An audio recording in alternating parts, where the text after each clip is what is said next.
I inherited my grandfather's entire estate while my family got nothing. They threatened to fight back, but what I revealed made them speechless. My name is Sarah. And at 30 years old, I never imagined I would become the center of a family battle that would divide our lineage forever. When my dear grandfather Henry passed away last month after a long battle with Parkinson's, I discovered through a misdirected call from my cousin that I had been deliberately excluded from the meeting to discuss his final wishes. Despite the knot in my stomach, I decided to show up anyway. "We've already organized everything," announced my Aunt Beth with a forced smile. "You weren't called for a reason." That's when the lawyer frowned and said, "But her name is the only one mentioned in the documents." The silence that followed was deafening. If you've ever felt unjustly excluded by family, leave a comment about where you're watching from. Family conflicts happen everywhere, and I'm about to share how mine unfolded in ways no one expected. Growing up as the daughter of Michael, my grandfather Henry's youngest son, wasn't always easy. But my father made sure I had a happy childhood. He was the family rebel who chose to become a history teacher instead of entering the family construction business. My mother, Claire, was a librarian, and they raised me with values centered on knowledge and culture, not on accumulating material wealth. Every Monday after school, we would visit Grandfather Henry at his imposing colonial house in the historic district of Charleston, a magnificent property that had belonged to our family for 4 generations. When I was 14 years old, everything changed drastically. My father died in a car accident on his way home from an educational conference, and my mother struggled to cope with the loss, both emotionally and financially. Grandpa Henry intervened without hesitation. "Sarah will live with me during the week," he announced to the family, not accepting any contrary arguments. For the next 6 years, I divided my time between my mother's small apartment and Grandpa's house. While my mother worked overtime at the municipal library to support us, Grandpa became my second father. "You're just like me, Sarah," he used to say as we walked through his garden full of old rose bushes. "You see value in people and memories, not just in what glitters." His words shaped my personality more than he ever knew. Grandpa Henry wasn't your typical wealthy patriarch. He wore simple clothes, regularly donated to the local library, and quietly supported the city's cultural projects. The colonial house was his only concession to luxury, a home filled with stories and old books rather than ostentation. My Uncle Rick and Aunt Beth never understood his choices. They lived in gated communities on the outskirts of the city, drove imported cars, and constantly pressured Grandpa to modernize his lifestyle. When I decided to follow in my mother's footsteps and become a librarian, specializing in historical document preservation, my extended family was perplexed. Uncle Rick approached me during New Year's dinner when I was 23. "Sarah, you could work for the family business. Why waste your time on such a limited career?" he said, taking a sip of his expensive whiskey while looking at me with disdain. "Your grandfather could make a call and get you an executive position tomorrow." I simply smiled and replied, "I want to build my own path." Uncle Rick and my cousins, Daniel and Camila, both business administration graduates working in the family company, found my choice incomprehensible. They grew up expecting inheritance and connections to pave their future. Camila once asked me, completely serious, "But don't you want to have real money?" The concept that I could value something beyond financial success was foreign to them. When Grandpa reached his 82 years, his health began to gradually decline. I started visiting him 3 times a week, bringing new books, helping with correspondence, and simply talking. We spent hours organizing his personal library, and he told me stories about our ancestors that no one else seemed interested in hearing. His cinnamon cookies were famous in the family, but I was the only one who knew the secret was a pinch of nutmeg. "You have ink on your fingers again," he would laugh, pointing to my hands stained with library stamps. Even with his body weakening, his mind remained sharp, and his intellectual curiosity intact. During these visits, he told me about our family's history that no one else seemed to value, how our great-great-grandmother had been one of the first women to open a school in the region, how the family fortune originally came from building the first local railroad, stories of struggle, perseverance, and occasional failures that humanized our family beyond the polished facade presented at family gatherings. "Remember, Sarah," he told me during a particularly peaceful afternoon, "wealth doesn't make a person worthy. How we treat others when we think there's nothing to gain, that's the true measure of character." Meanwhile, as Grandpa's health problems became more pronounced, the rest of the family visited only sporadically. Uncle Rick appeared monthly, spending more time examining the property's conditions than connecting with his father. Aunt Beth brought expensive gifts that Grandpa couldn't use, then left after exactly 1 hour. My cousins rarely visited, except when there was a holiday meal involved. In December, before Grandpa passed away, he gave me a small carved wooden box. "This was my father's," he said, placing it in my hands. Inside was a simple pocket watch, nothing flashy or particularly valuable. "It's beautiful," I said, genuinely touched. "I want you to have it now," he insisted. "The others would only see an old watch, but you'll understand that its value comes from who carried it." I had no idea that this small gift would later be used against me. The last conversation I had with Grandpa, just 1 week before he passed away, still echoes in my mind. He was having a particularly good day, sitting in his favorite armchair by the window overlooking the garden. When I was about to leave, he held my hand with surprising strength. "Sarah, I've been watching all of you for years," he said, his blue eyes clear and direct. "I want you to know that I see everything, and soon I'll be settling accounts." I assumed he was talking about finding peace before his departure, I had no idea he was planning something that would change all our lives forever. The first major division in our family happened 2 years ago, when Grandpa was 85. Uncle Rick called a family meeting at Grandpa's house, ostensibly to discuss his medical care. When I arrived, I found not only the family but also a real estate agent waiting in the living room. "We've been discussing selling the farm," announced Uncle Rick, referring to our family's rural property upstate. Grandpa had spent every summer there since childhood. It's abandoned most of the year and the maintenance costs are absurd. I looked at Grandpa, whose expression was carefully neutral, but I knew him well enough to notice the tension around his eyes. "Did Grandpa agree to this?" I asked. Uncle Rick waved dismissively. "Dad understands it's the practical choice. At his age, he can't enjoy the place anymore anyway." "Actually," I said, "we talked last week about him wanting to spend a few weeks there this summer." The room fell silent. Aunt Beth cleared her throat. "Sarah, dear, maybe you misunderstood. Dad knows his limitations," Grandpa finally spoke. "I said that to Sarah. I have no intention of selling my farm." The realtor quietly left. After he was gone, Uncle Rick turned against me. "You always do this," he exploded. "You think you know what's best because you spend more time here, but you don't understand the financial considerations." "What I understand," I replied calmly, "is that Grandpa should make his own decisions about his property." That night, after everyone left, Uncle Rick cornered me in the kitchen. "Listen carefully," he said, his voice low and threatening. "You may think you're special to him, but you're overstepping. Don't forget who built this family's wealth, and it certainly wasn't your father." The comment about my father hurt, but I held my ground. "This isn't about money, Uncle Rick, it's about respecting Grandpa's wishes." From that day on, Uncle Rick began what I can only describe as a campaign against me. It started subtly, with comments to other family members about how I was manipulating Grandpa, suggestions that I was positioning myself for special treatment in the inheritance. At Christmas that year, it became clear that many in the extended family had turned against me during the holiday dinner. Aunt Beth accidentally excluded me from the family photo. Cousin Camila made pointed comments about opportunists while looking directly at me. Even my aunt on my mother's side, who had always been kind to me, was visibly distant. After dinner, I overheard Uncle Rick talking to my cousin Daniel. "We need to protect Grandpa from Sarah's influence. She has him wrapped around her finger, and who knows what she's convincing him to do with the estate." I tried to address these suspicions directly. I sent emails to my uncles explaining that I had no interest in Grandpa's money, that I only wanted his final years to be comfortable and according to his wishes. The responses were lukewarm at best. Aunt Beth replied with a dry, "We all want what's best for Dad." Others didn't respond at all. The following Easter, the family held a gathering at Uncle Rick's house. I wasn't invited, but I found out through social media when Camila posted photos. In one image, Grandpa was sitting in the corner looking frail and confused. I called him that night. "Did you enjoy the Easter gathering?" I asked carefully. "It was fine," he said, then lowered his voice. "But they didn't serve the fish the way I like it, and Rick's house is always too cold." "I wish I had been there," I said. There was a pause. "You weren't invited?" The genuine surprise in his voice confirmed my suspicions. He hadn't been informed about my exclusion. As Grandpa's health declined more rapidly, the family began actively limiting my access to him. Aunt Beth instituted a visiting schedule that allocated me only 2 hours on Sunday afternoons, claiming it was to avoid tiring Grandpa. When I arrived for these visits, I frequently found a cousin or aunt deciding to show up at the same time, making private conversations impossible. In response, I found creative ways to maintain our connection. I brought lunch to share with Grandpa on my days off from the library. The home nurse, Mrs. Carmen, who genuinely cared about Grandpa, sometimes called me directly when she thought he needed company or was having a particularly good day. Last Christmas, before he died, I wasn't invited to the family gathering. I received a message from Aunt Beth. "We're keeping the festivities small this year. Dad needs to rest." Later, I discovered through Mrs. Carmen that small meant everyone except me. So, on Christmas Eve, I left a package with Mrs. Carmen, Grandpa's favorite cinnamon cookies that we used to make together, a blue wool shawl in his favorite color, and a photo album I created with images of the farm over the decades. When Grandpa passed away in March, I didn't receive the news directly from the family. Mrs. Carmen called me in tears from his house. When I arrived, Uncle Rick and Aunt Beth were already there talking to the funeral director about arrangements.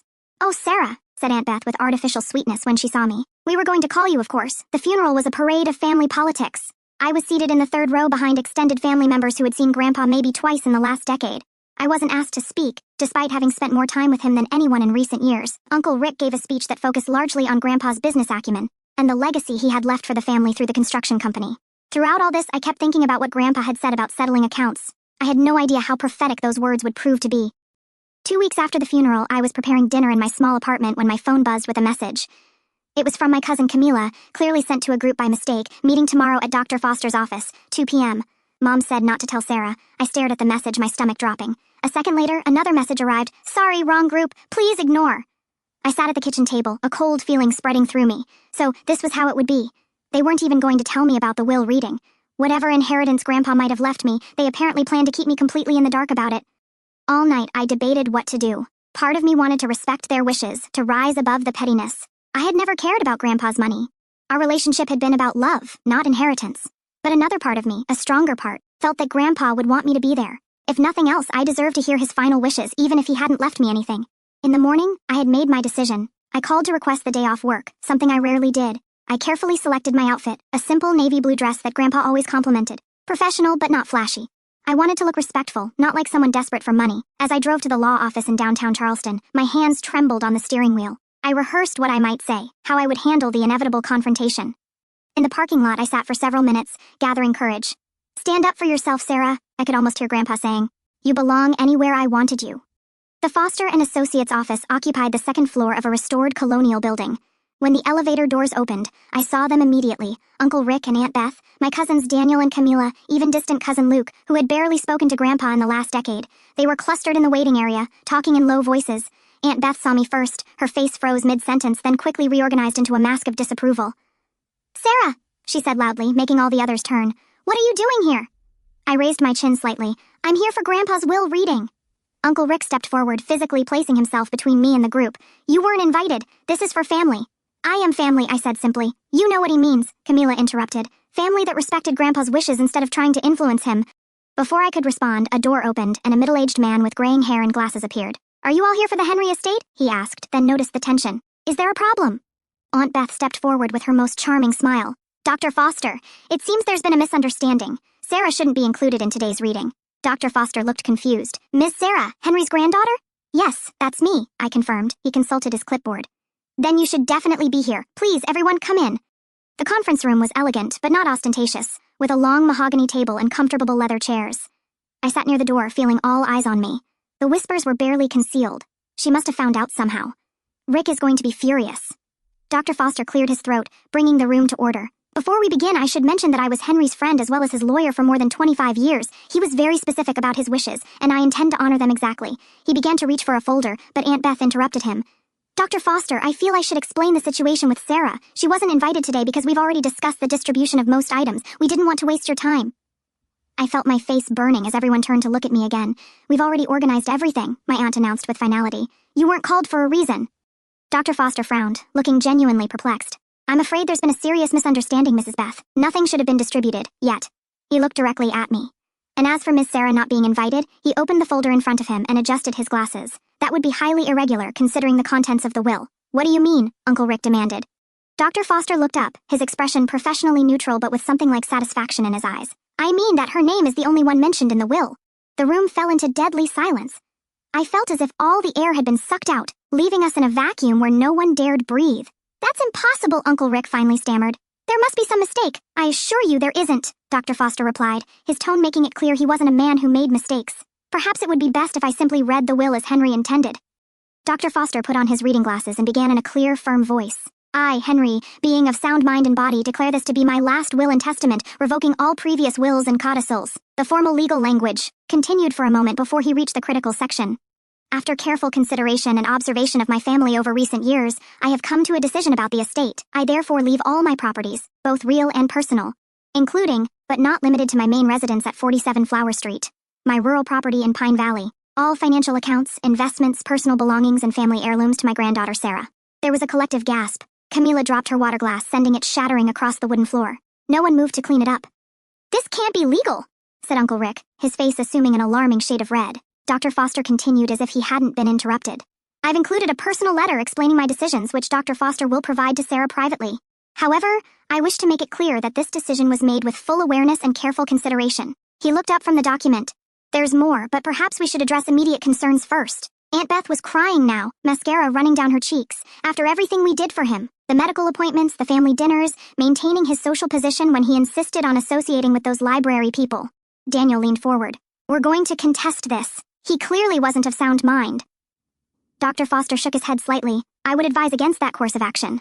Henry anticipated this reaction and took extensive measures to document his mental competency. He underwent comprehensive cognitive evaluations by 3 separate neurologists in the months before he passed away, all certified that he was fully competent to make these decisions. As reality sank in, I remembered Grandpa's words, "I've been watching all of you for years." He wasn't making small talk. He was testing us, observing how we behaved when we thought there was nothing to gain. Dr. Foster reached into his briefcase and removed a sealed envelope.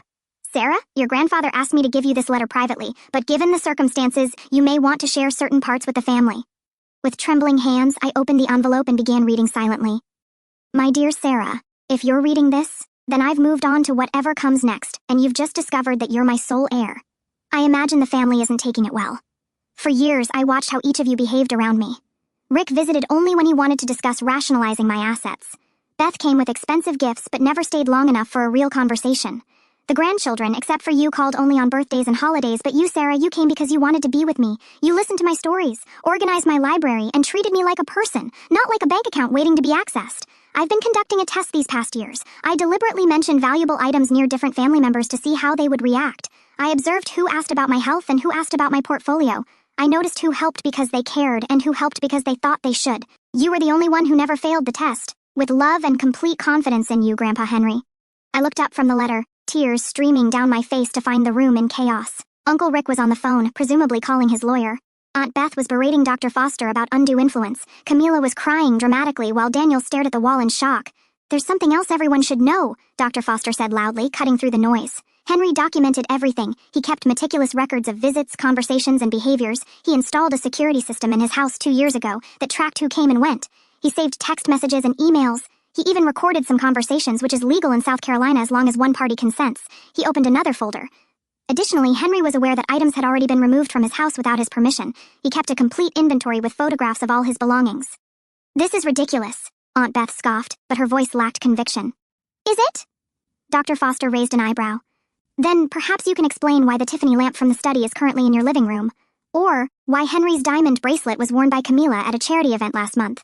Or why paintings from the farm were photographed in Rick's office. The color drained from their faces.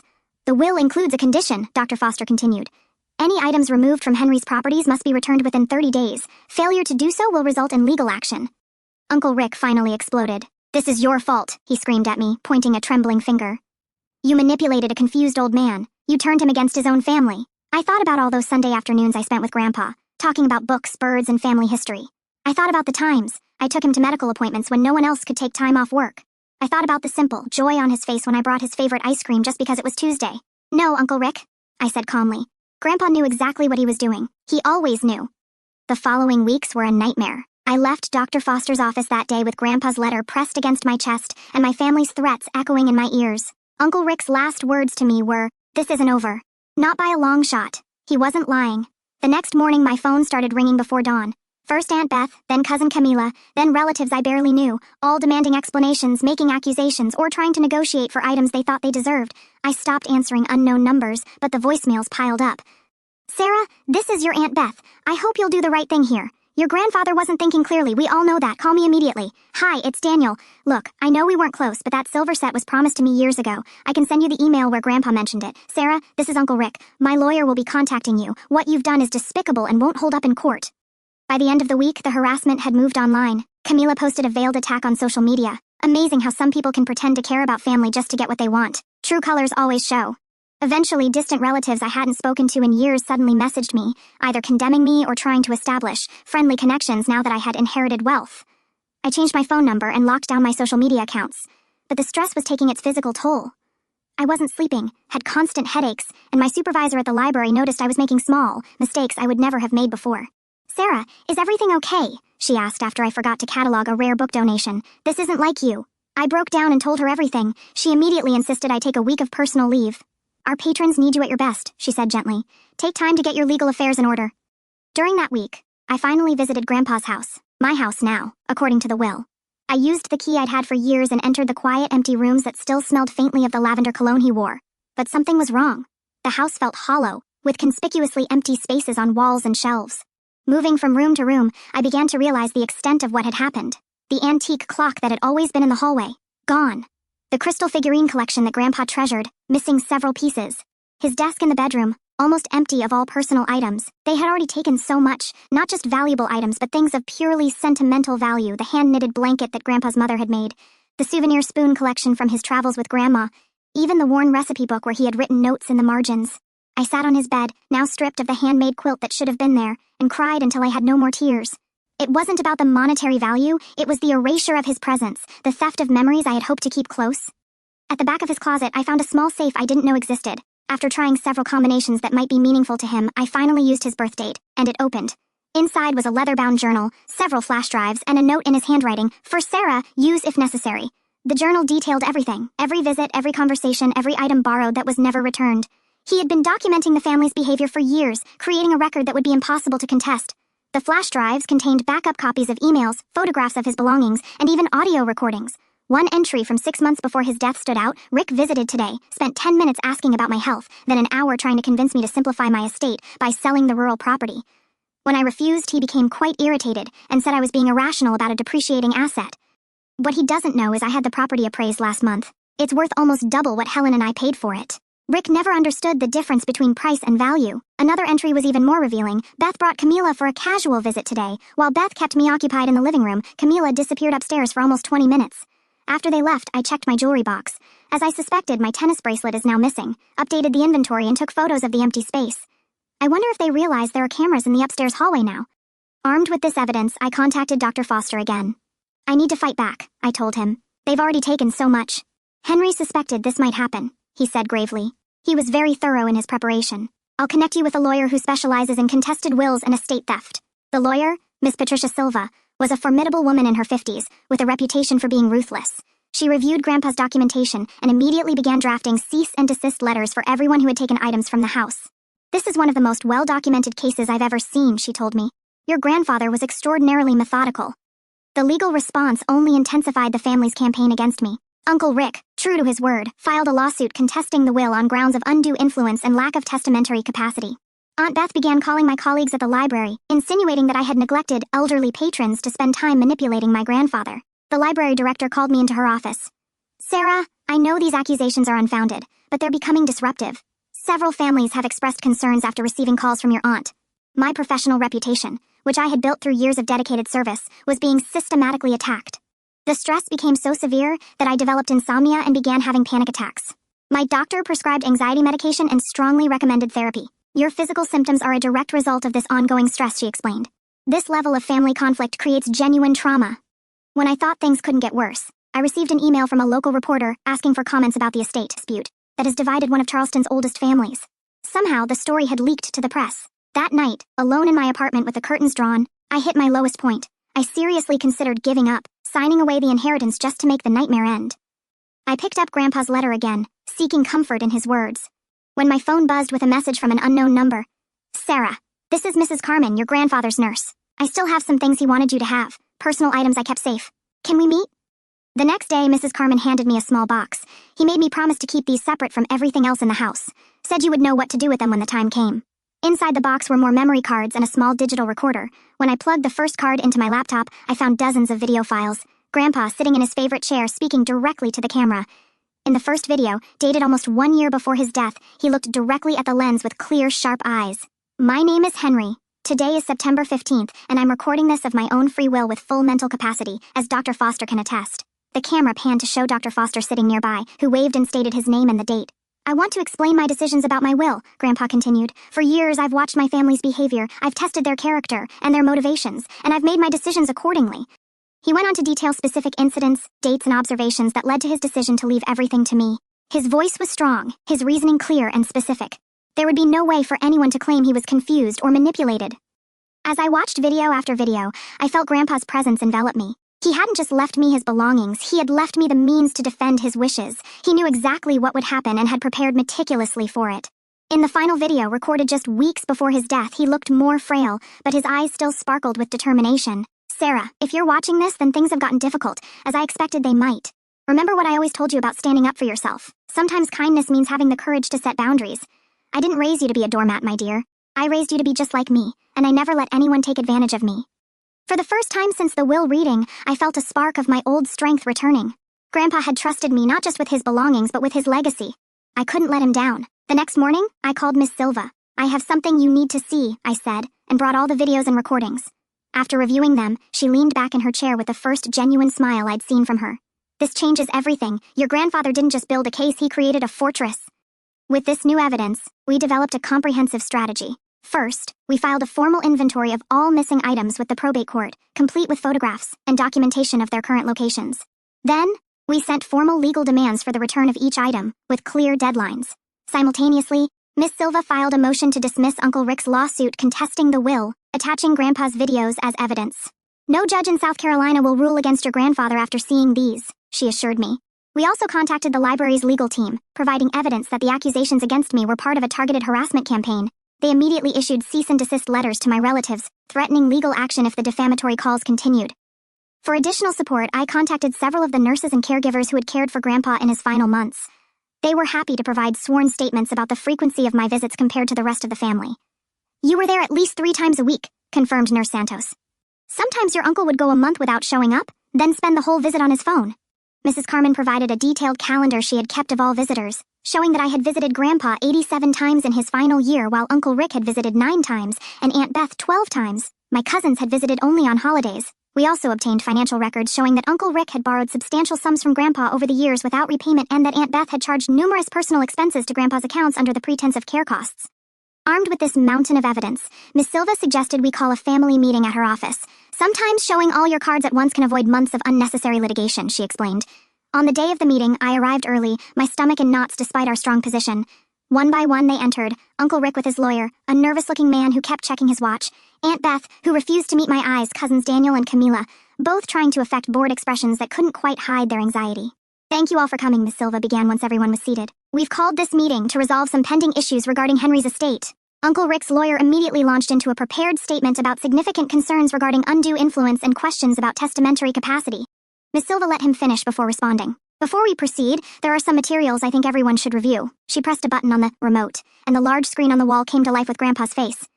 My name is Henry. His clear voice filled the room. Today is September 15th, and I'm recording this of my own free will. As the video played, I watched my family's faces. Uncle Rick grew paler and paler. Aunt Beth's hand flew to her mouth. Camila began crying silently. When it ended, Miss Silva simply said, there are 16 more videos like this, each addressing specific incidents and decisions. Henry was perhaps the most thorough client I've encountered posthumously. She switched the screen to show a spreadsheet. This is the current inventory of items removed from Henry's properties without permission. Next to each item is its location, documentation of its removal, and its approximate value for insurance purposes. The total currently comes to just over $800,000. The room was in deadly silence. Miss Sarah is prepared to file criminal charges for theft if these items are not returned within 7 days, Miss Silva continued, her voice matter of fact. Additionally, we have documentation of financial exploitation that could interest the district attorney. She opened another folder. Furthermore, Henry was aware that family conversations were being recorded. He kept meticulous records of statements made about Sarah, including some that could constitute defamation. Uncle Rick's lawyer leaned over and whispered urgently in his ear. After a moment, Uncle Rick cleared his throat. Perhaps we've all been hasty. Emotions run high after a loss like this. I couldn't help but add, especially when there's money involved. The meeting ended with Uncle Rick's lawyer requesting time to review the evidence and advise his client. 2 days later, he called Miss Silva to inform her they would be withdrawing their lawsuit contesting the will. Within a week, items began appearing on Grandpa's porch, delivered by moving companies rather than returned personally. The jewelry came back via mail, each piece carefully packaged. No notes, no apologies, but at least they were complying. I didn't expect to hear directly from any of them, so I was surprised when Aunt Beth called me directly. Sarah, she said, her voice lacking its usual harshness. We didn't realize how much these past years meant to Dad. You never asked, I replied simply. There was a long pause. We thought you were taking advantage of him. We didn't understand why he preferred your company so much, because I saw him as a person, not as a bank statement. Another pause. Some of us would like to talk, to explain, maybe even apologize. I considered her words. I'm willing to listen, but I need time. After we hung up, I sat in Grandpa's living room, truly my living room now, surrounded by the returned items that carried his memory. The victories of recent weeks felt hollow in some ways. I had the house, the belongings, the legal validation, but I had lost what remained of my family in the process. The next day I took action. I called each family member individually, offering them the opportunity to select one sentimental item from Grandpa's belongings. Not the most valuable things, but something meaningful to remember him by. Some refused, still too proud or angry. But Camila surprised me by asking for Grandpa's recipe book. He taught me to make French toast once, she admitted. It's one of my few good memories with him. Daniel asked for Grandpa's old toolbox from the farm. He took me fishing a few times when I was really little, before everything got so complicated. Uncle Rick predictably refused my offer, but Aunt Beth asked for one of Grandpa's watercolors, a simple landscape of the valley at sunset. He painted it the summer before he married Mom, she told me. I always admired it. These small connections didn't heal the deep wounds that had been inflicted, but they were a beginning, an acknowledgement that Grandpa had been more than his wealth. He had been a person who touched all our lives in different ways. The court officially closed the case the following month, confirming me as sole heir and legal owner of all Grandpa's properties and belongings. The victory was complete but complicated by the knowledge that relationships had been irreparably damaged. As I stood on Grandpa's porch, my porch, Watching the sunset, I thought about how he would feel about everything that had happened. The ugliness, the accusations, the greed, but also the final honoring of his wishes. "We did right, Grandpa," I whispered to the evening air. "We saw everyone clearly, even when we couldn't see ourselves."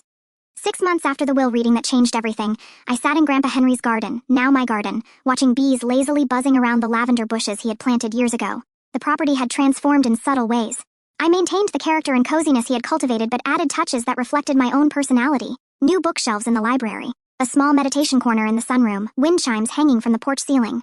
The house no longer felt haunted by conflict. It had become a sanctuary again, exactly as it had been during my childhood visits. I took a leave of absence from the library to focus on settling the estate and determining my path forward. The inheritance had given me options I never imagined having, but also responsibilities I was still learning to navigate. One rainy afternoon while organizing Grandpa's desk, I found an envelope I had somehow missed during previous cleanings. It was addressed simply, "For Sarah, after everything is settled." Inside was a handwritten letter on Grandpa's distinctive letterhead. "My dear Sarah, if you're reading this, then the storm has passed. Knowing our family, it was probably a Category 5 hurricane. But I had complete faith in your strength and resilience. I need to explain something I couldn't put in my official documents. This inheritance was never about punishing the others, though I'm sure that's how they saw it. It was about recognizing the heart that beats so strongly in you, the same heart my father had, the same heart your father, Robert, inherited. Money changes people, Sarah. I've watched it happen throughout my life. It can bring selfishness, entitlement, and cruelty. But occasionally, very occasionally, it finds its way to someone who understands its true purpose, creating security that allows for generosity. I chose you not because you were perfect or because you never disappointed me. I chose you because when you made mistakes, you owned them. When you disagreed with me, you did so respectfully. When you helped me, you did so without expectation of reward. The others will claim I was manipulated or confused, but the truth is simpler. I wanted my legacy in the hands of someone who would honor its spirit, not just preserve its value.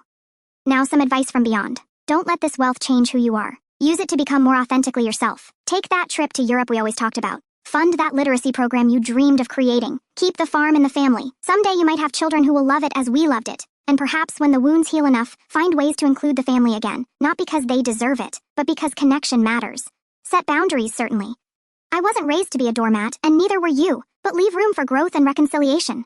I love you, my dear girl. I'm so proud of the woman you've become. Grandpa Henry. Tears streamed down my face as I read and reread his words. Even now he was guiding me, offering wisdom and permission to forge my own path forward. In the weeks that followed, I began implementing his suggestions.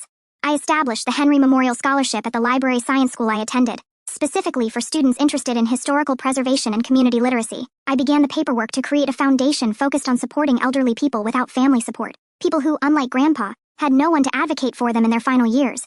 I took that trip to Europe, visiting the small villages in Ireland where Grandpa's parents had immigrated from, walking the same cobblestone streets they walked. I felt a connection to my history that transcended the recent family conflict. As for the family itself, healing came in small, unexpected moments. Cousin Camila was the first to reach out, asking to meet for coffee. She brought photos of her new daughter, whom she had named Elena, after our great-grandmother. "I want her to know the real family stories," Camila explained awkwardly. "Not just the polished versions we tell at charity events. Would you be willing to share some of your memories with her someday?" Daniel invited me to his wedding, though I suspect his fiancée insisted. Still, when I attended, he made a point of introducing me to everyone as my cousin who runs the Henry Foundation. It wasn't warm, but it was acknowledgement. Aunt Beth remained distant but sent a Christmas card with a brief note. "Your grandfather would be proud of what you're doing with the foundation." Coming from her, it was practically an olive branch. Uncle Rick never reached out. Some wounds are too deep, some pride too rigid to bend. I made peace with that reality while leaving the door open should he change his mind. The greatest healing came through an unexpected connection. During a foundation event, I met Lucas, Grandpa's cousin, who had moved to Atlanta decades ago. He had lost touch with the family but had fond memories of Grandpa and my father. Robert was the best of us, he told me over dinner. He chose teaching over money, substance over status. Henry adored him for living authentically. Through Lucas, I discovered a branch of the family untainted by the inheritance battle. Second and third cousins who shared stories and photographs I had never seen, expanding my understanding of our family history beyond the narrow narrative I had grown up with. 1 year after Grandpa's passing, I hosted a memorial dinner at the house. I invited only those who genuinely cared about him, Mrs. Carmen and other caregivers, Dr. Foster, some neighbors who had been true friends, Lucas and his family, and yes, even Camila with little Elena. We shared stories, laughter, and some tears, creating the kind of gathering Grandpa would have loved. As everyone mingled in the garden afterward, Dr. Foster approached me with a glass of Grandpa's favorite sherry. "You know," he said quietly, "I've handled hundreds of estates over my career. I've seen families torn apart and relationships destroyed over much less than what was at stake here. I'm not sure our family fared much better," I admitted. He shook his head. "You misunderstand me. The miracle isn't that some relationships survived. It's that you remained true to yourself throughout the process." Henry once told me that his greatest achievement wasn't his wealth or status, but raising a son who valued integrity enough to pass it on to his daughter. I looked around at the gathering. Not the family I expected to have, but a chosen family united by genuine love and respect for Grandpa Henry. In the fireplace inside the house, his photograph watched over all of us, his slight smile seeming to say he knew how it would all turn out. The inheritance had cost me relationships, but it had given me something far more valuable, the freedom to live by my own values, exactly as my father had done, exactly as Grandpa had taught me. I understood now that this had been his true legacy, not the house or the money, but the courage to stand firm in my truth. As the evening ended and guests departed, I stood on the porch, watching fireflies emerge in the summer twilight. "We made it, Grandpa," I whispered. "We settled the accounts. Have you ever had to stand up to family pressure? I'd love to hear your stories in the comments below. And if this story resonated with you, please subscribe to hear more stories about family dynamics, unexpected inheritances, and finding strength in difficult situations. Remember that sometimes the most valuable inheritance isn't measured in dollars, but in the lessons and love we carry forward.